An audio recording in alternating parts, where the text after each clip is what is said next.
દાહોદ જિલ્લાના ફતેપુરામાં આવેલી touch the light નામની ખાનગી શાળામાંથી સરકારી શાળાઓ માટેની શૈક્ષણિક સામગ્રી મળી આવવાના મામલે હવે વહીવટીતંત્ર દ્વારા તપાસ શરૂ કરવામાં આવી છે। આ સમગ્ર મામલે પ્રાદેશિક કમિશનર અને જિલ્લા તંત્રની ટીમ દ્વારા તપાસ હાથ ધરવામાં આવી રહી છે। પ્રાદેશિક કમિશનર સહિત 3 તાલુકા પ્રાથમિક શિક્ષણ અધિકારીઓની ટીમ દ્વારા શાળાની મુલાકાત લઈ સમગ્ર મામલાની તપાસ શરૂ કરવામાં આવી છે।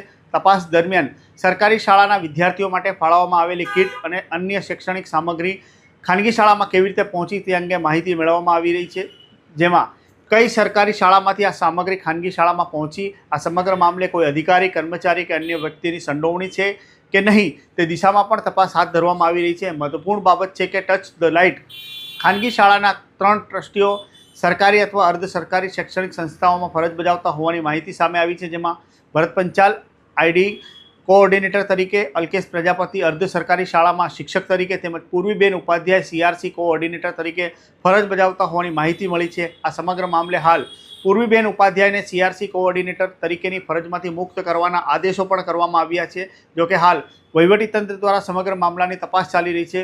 તપાસ પૂર્ણ થયા બાદ સરકારી શૈક્ષણિક સામગ્રી ખાનગી શાળામાં કેવી રીતે પહોંચી અને તેમાં કોની જવાબદારી છે તે અંગેની જવાબદારી નક્કી કરી હકીકત બહાર આવવાની શક્યતા જોવાઈ રહી છે। હાલ આ દાહોદ જિલ્લાના ફતેપુરા ખાતે એક ખાનગી શાળામાંથી કોઈ સરકારી સામાન જે સરકારી શાળાઓ માટે આપવામાં આવેલો હોય તે મળ્યાની એક ફરિયાદ મળી હતી।